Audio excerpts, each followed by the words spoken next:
अस्सलाम वालेकुम। अच्छा, जहाँ पे हमने लास्ट काम छोड़ा था वहीं से कंटिन्यू करेंगे।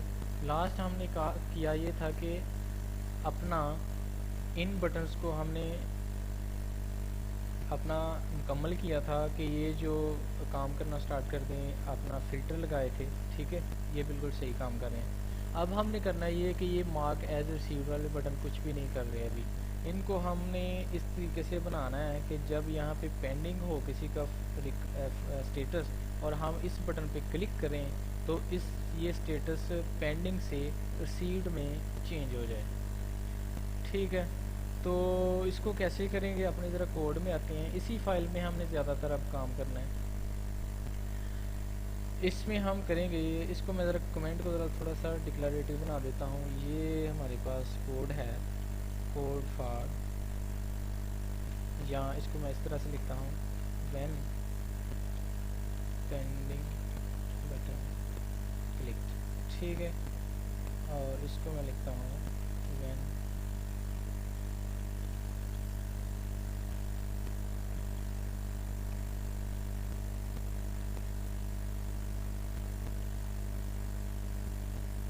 ठीक है। अब ये ज़रा सही हो गया। और ये है कि जब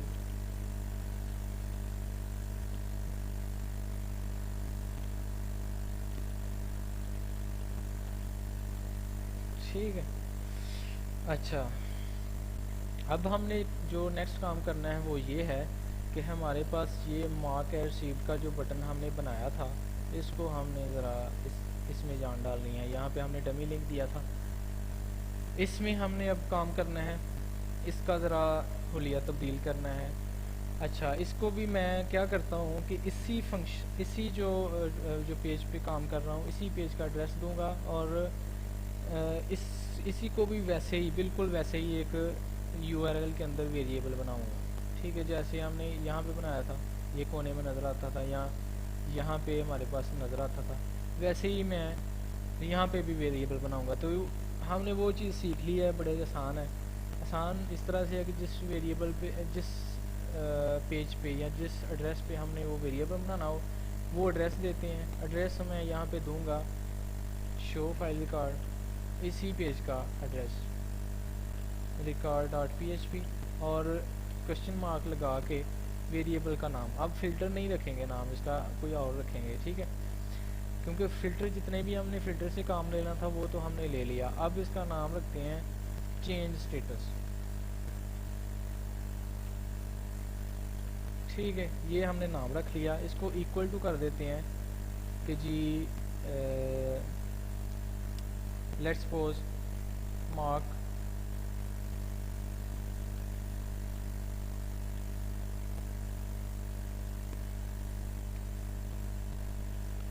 रिसीव्ड। ठीक है, ये मैंने चेंज स्टेटस के नाम से एक वेरिएबल बनाया और उसमें वैल्यू स्टोर कर दी, परमानेंट वैल्यू एक स्टोर कर दी जो कभी नहीं चेंज होगी।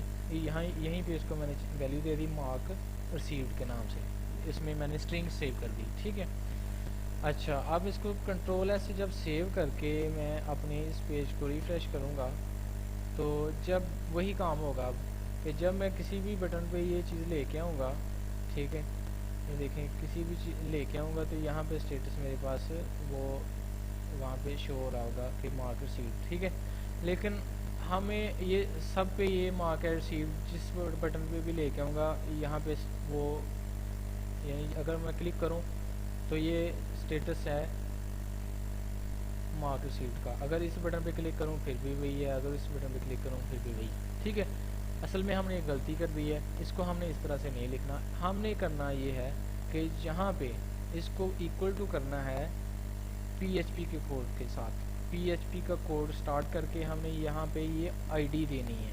ठीक है, तो इसको ज़रा PHP को स्टार्ट करते हैं। PHP को स्टार्ट करके मैंने साथ ही एंड कर दिया, एंड करके यहाँ पे इको किया, इको करके मैंने यहाँ पे ID लिख दी और अपना जो उसको मैंने एंड कर दिया। ठीक है, सेमी कॉलन के साथ। कंट्रोल एस से सेव करता हूँ। इस मैंने किया क्या है, मैंने किया ये है कि मैंने इको यानी प्रिंट किया है ID को, और उस ID को मैंने इक्वल कर दिया है इस वेरिएबल के अंदर, स्टोर कर दिया है यानी कि। ठीक है, अब ये लूप है, मुझे पता है कि अब ये लूप है, लूप बार बार चलेगा। सबसे पहले चलेगा तो ID 1 होगी, इस वेरिएबल में स्टोर हो जाएगी। सेकेंड टाइम लूप चलेगा जनाब, ID 2 होगी, वो इस वेरिएबल में स्टोर हो जाएगी।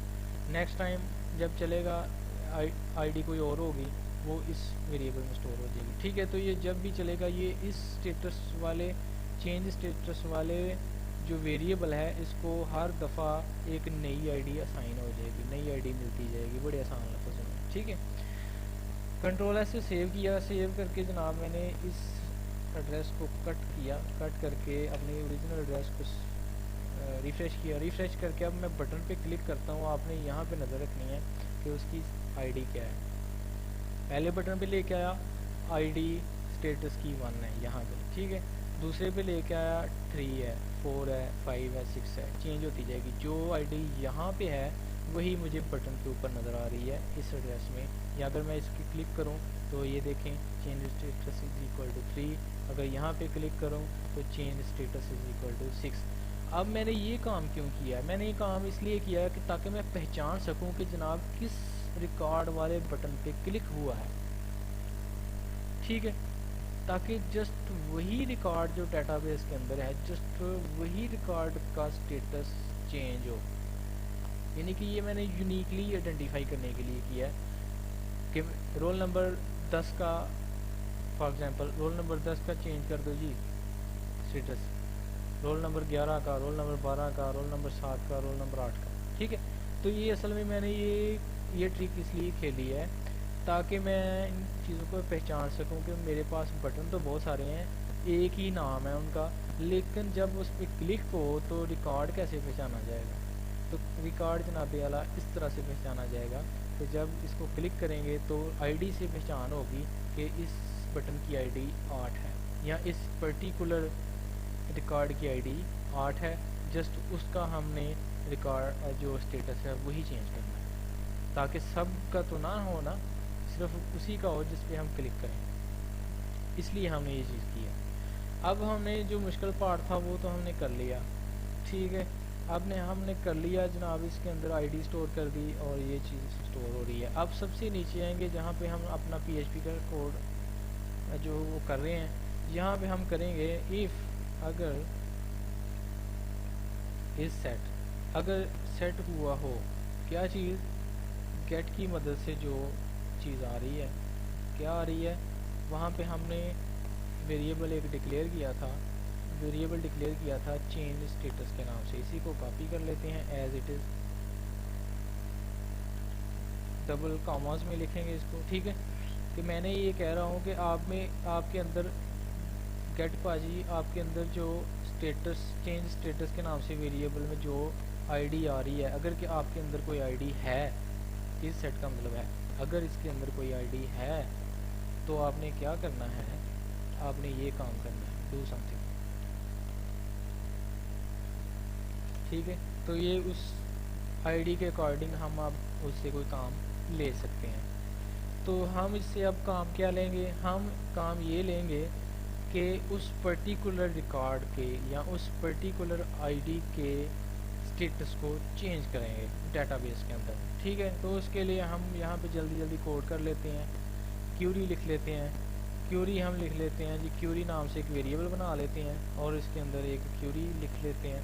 और क्यूरी क्या लिखेंगे कि अब इस दफ़ा, पहले हमने पढ़ी थी क्यूरी इस पेज के अंदर इंसर्ट की, इंसर्ट इनटू की, डाटा को टेबल्स के अंदर इंसर्ट करने के लिए।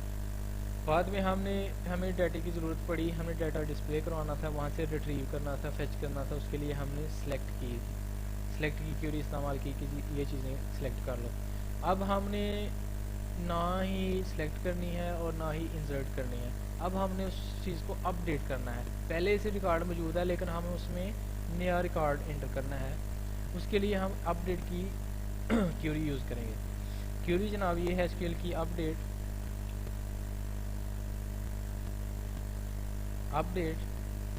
करो किसको, अपडेट करो स्टेटस को।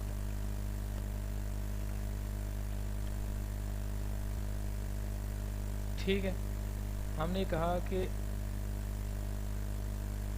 Update sorry update,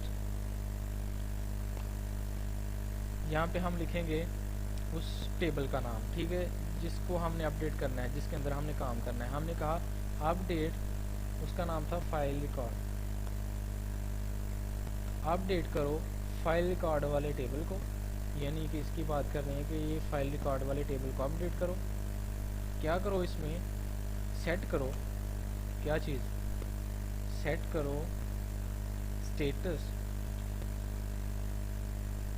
is equal to, status को इक्वल कर दो किसके, रिसीव्ड के।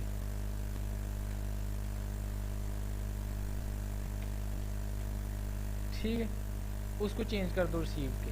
यानी मैंने कहा कि जो भी स्टेटस के अंदर आपका ये फ़र्ज़ करें लेट्स सपोज हम इसकी बात कर रहे हैं, ये सेकंड या ये थर्ड आईडी वाले रिकॉर्ड की, या फ़र्ज़ करें मैं ये पहले रिकॉर्ड की बात कर रहा हूँ, तो मैं कह रहा हूँ कि अपडेट कर दो इस टेबल के अंदर रिकॉर्ड अपडेट कर दो, स्टेटस को जो भी यहाँ पे लिखा हुआ है, पेंडिंग है, जैद है, बकर है, जो भी है, उसको अपडेट कर दो किसके साथ, रिसीव्ड के साथ। ये वाली स्ट्रिंग उसमें भर दो, ये वाली स्ट्रिंग उसमें सेव कर दो, जो भी है उसको रिसीव्ड के साथ बदल दो।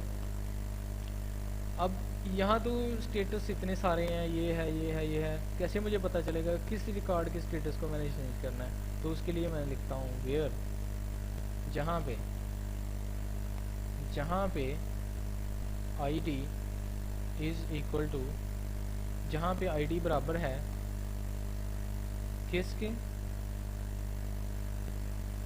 यहाँ पे अब मुझे आईडी चाहिए, ठीक है, फर्ज करें मैं कहता हूँ यहाँ पे रिक्वायर्ड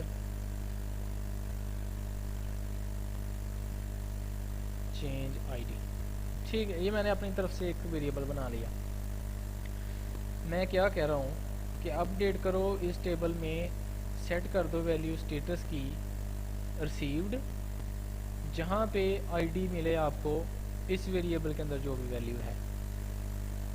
फर्ज करें इस वेरिएबल के अंदर 8 वैल्यू है, ठीक है, तो मैं बात कर रहा हूँगा लास्ट वाले रिकॉर्ड की। मैं कहूँगा कि 8 वाले आईडी वाले रिकॉर्ड का स्टेटस आप चेंज कर दो, रिसीव कर दो, ठीक है। फॉर एग्जांपल मैं 7 वाली इस अगर मेरे पास इस वेरिएबल में 7 पड़ा हुआ है कहीं पे, ठीक है, फॉर एग्जांपल अगर मैं यहाँ पे लिख दूँ कि जनाब यहाँ पे मैं लिख दूँ required ID change is equal to 7, तो अब क्या हुआ, इस वेरिएबल के साथ अंदर 7 है, यानी कि इस वेरिएबल के अंदर 7 स्टोर है।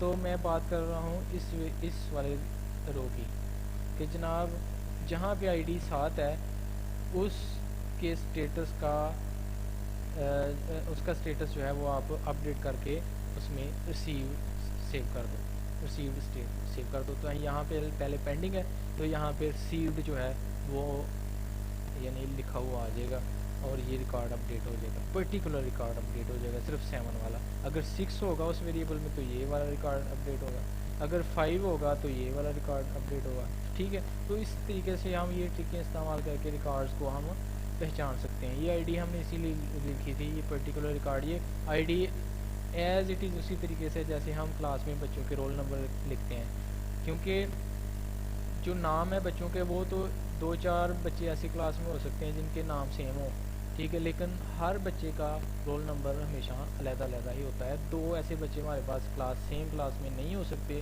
कि जिनका रोल नंबर भी सेम हो, ठीक है, इसीलिए हमने ये वाली ट्रिक आईडी वाली इस्तेमाल की है।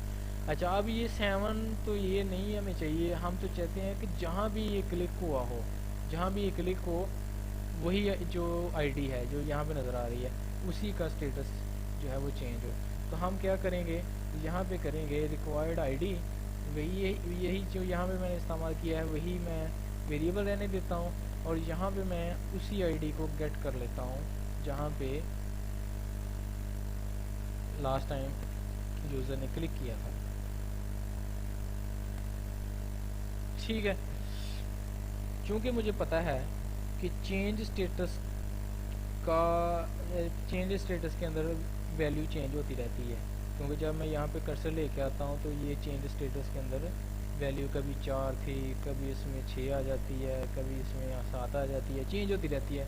तो उसी को मैं गेट कर रहा हूँ कि आपके अंदर जो भी वैल्यू है वो इसमें स्टोर कर दो, ठीक है। तो ज़ाहिर बात है वो कोई ना कोई आईडी होगी या वो कोई ना कोई वैसा बटन होगा जिस पे मैंने क्लिक किया होगा। अगर मैंने ये 4 नंबर आईडी वाले पे क्लिक किया है तो ये 4 इसकी आईडी होगी। तो उसी 4 को मैं यहाँ पे गेट करके इस वेरिएबल में स्टोर कर रहा हूँ और उसी की मैं बात कर रहा हूँ कि अपडेट करो जनाब स्टेटस किसका, 4 नंबर वाली आईडी का, ठीक है। आसान लफ्ज़ों में बहुत सिंपल हो गया। अब इस क्यूरी को हम एग्जीक्यूट करेंगे। एग्जीक्यूट कैसे करेंगे, my S Q L I query, my S Q L I query, इसको हम 2 हमेशा में पैरामीटर देते हैं। एक देते हैं इसका कनेक्शन का वेरिएबल और सेकंड देते हैं हम अपनी क्यूरी या क्यूरी का वेरिएबल जिसमें वो स्टोर होती है। तो ये क्यूरी हमारी चल जाएगी, ठीक है। चल के क्या होगा कि अब उसका स्टेटस चेंज हो जाएगा। इसको कंट्रोल ऐसे सेव करते हैं, सेव करके अपना इसको ज़रा दोबारा रिफ़्रेश करते हैं, अपने पेज को रिफ़्रेश करके ज़रा चेक करते हैं क्या ये बटन काम कर रहा है।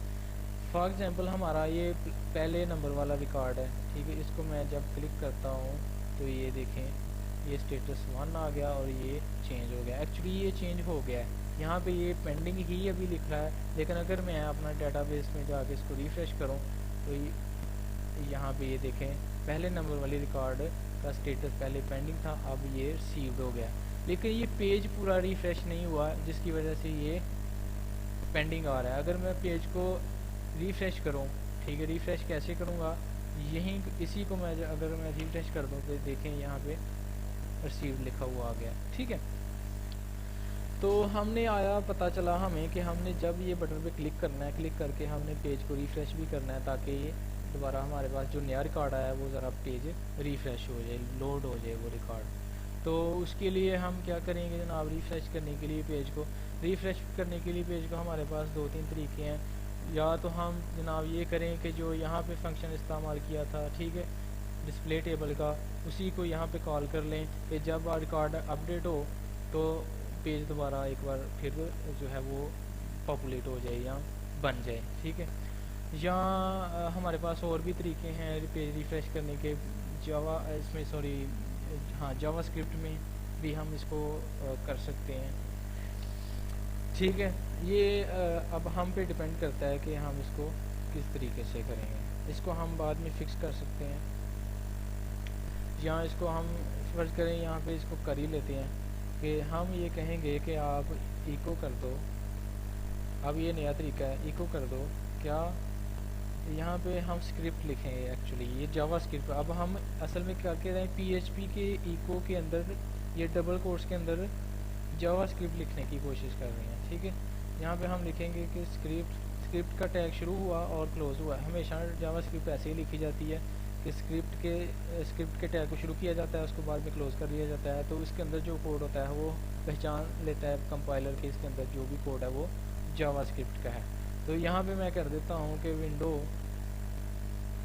विंडो डॉट ओपन, एक विंडो ओपन करो, ठीक है। कौन सी, मैं इसको कहता हूँ कि शो फाइल रिकॉर्ड .php, ठीक है। एक विंडो नहीं ओपन करो और किस एड्रेस में, उसका एड्रेस क्या होना चाहिए, उसका एड्रेस ये वाला पेज होना चाहिए। तो मैंने क्या कहा कि सबसे पहले आप अपडेट करो, अपडेट करके उस पेज को दोबारा से ओपन कर लो। कंट्रोल ऐसे सेव करते हैं, सेव करके ये अपना एक्स्ट्रा जो हमारा कोड है या URL उसको कट करके रिफ्रेश करते हैं। फॉर एग्जांपल ये आईडी नंबर 3 वाला जो स्टेटस है इसका पेंडिंग है, इसको मैं मार्क एज रिसीव करता हूँ। रिसीव करके ये देखें ऑटोमेटिकली पेज रिफ्रेश हुआ, यानी दोबारा लोड हुआ। दोबारा लोड होके हमारे पास ये इसका स्टेटस अपडेट हो गया, ठीक है। लेकिन ये असल में हम इस पेज पे थे, ये इस पेज पे अभी भी पेंडिंग है, तो ये एक नया पेज ओपन हो गया, इसमें रिसीव अपडेट हो गया, ठीक है। लेकिन हम ये तो नहीं चाहते, अगर जब भी हम करेंगे ये देखें नया पेज ओपन, नया टैब ओपन हो गया, इस पर क्लिक करेंगे नया टैब ओपन हो गया, ये टैब ओपन होते जाएंगे, तो ऐसा हम हरगिज़ नहीं चाहते। तो उसके लिए हम यहाँ करेंगे एक और पैरामीटर इसको पास करेंगे, ये विंडो डॉट ओपन वाले फंक्शन को। तो यहाँ पे हम एक कॉमा लगाते हैं, कॉमा लगा के डबल कोड लगाते हैं, सॉरी इसको यहाँ पे कॉमा बंद करेंगे, ये इन्वर्टेड कॉमा इतना इसके अंदर आ जाएगा, ये कॉमा इन्वर्टेड कॉमा के अंदर हम अंडरस्कोर लिखेंगे सेल्फ।